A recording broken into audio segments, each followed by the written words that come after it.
Hey everyone, I'm Lisa and welcome to the Stamp Studio.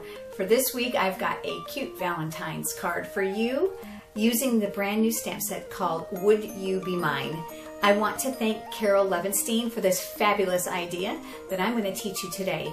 Remember, when we get over to the instruction, you can subscribe to my YouTube channel, and you can also head over to my blog afterwards to find the dimensions for the card pieces as well as still photos. Come on over to the stamp table, let's get started. So we're going to begin with a piece of wild wasabi cardstock, and this is cut 5.5 by 8.5.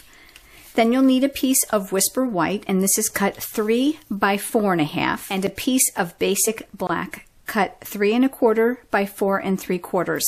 And you're going to need a small piece of silver foil cardstock.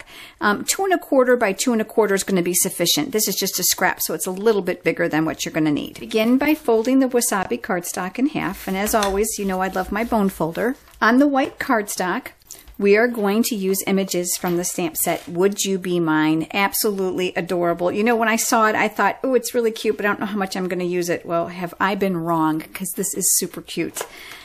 So from the stamp set, I am going to use the timber, I Have Fallen for You, and the tree image. So I'm going to begin with the tree image in the wasabi ink.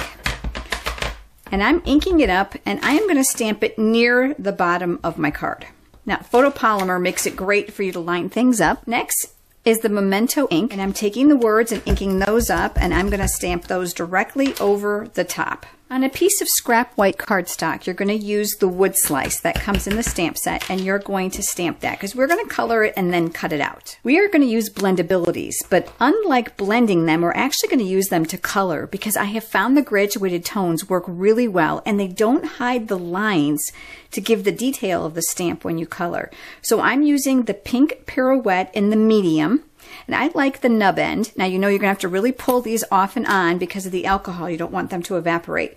And I'm just going to work in small circular motions to color in the heart, which is in the center of this wood slice. Next, you're going to use from the Neutrals collection, the ivory. And again, I like to use the nub end of the marker, and I'm going to color this one in just a few layers. The next layer is going to be the natural marker. Again, this is still from the Neutrals collection, and I'm going to work in the next couple rings all the way to the end. The last layer, we are going to use the bronze, again, Neutral collection, and that's going to fill in the bottom portion of our wood slice. Now, once you have it colored in, you're going to do some fussy cutting, but this is really easy because we can just follow this kind of semicircular format and just cut out your image. On the silver piece of foil cardstock, we're going to use the Starburst framelits. So we have the Starburst framelits. The one reason I really like this set of framelits is because they come in graduated sizes for different projects. I'm using the second one from the center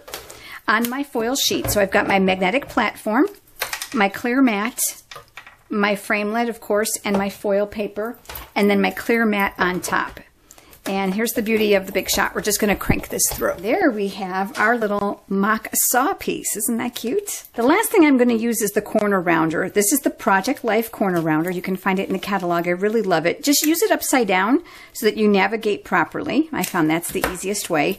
I'm also going to do that to the black cardstock as well. Now I'm going to adhere the white to the black with some snail adhesive. I'm going to take a couple pieces of dimensionals, and I'm going to put them on the back of my saw piece. That's going to go up here, and a couple on the back of the wood slice that we just cut out. It's going to go here. Final step was I thought it needed a little bit something. So this is our burlap ribbon, and I didn't know if you knew this or not, but it's actually stitched on both ends. So what I did is I cut the stitching off using my paper piercing tool, and I'm actually going to pull off a couple strands. I'm just going to use 2 strands for this card. Okay, I'm going to wrap this around the back, and I am going to tie this. Just so that you know, this is about a 12-inch piece of burlap ribbon that I have shred. And then I'll take my scissors, and I'll give this just a little bit of a haircut. On the back, we're going to use some more dimensionals. Here's the base of our card. And we're just going to stick that on there. That's today's, and here's the original. Again, I would like to give thanks to Carol Levenstein. This was a great idea and a great project, and I'm so happy to share it with you. Make sure you head over to my blog. The address is at the top of the screen, and subscribe to my YouTube channel. The blog has the dimensions for the project today, as well as your ability to shop online for these fabulous products.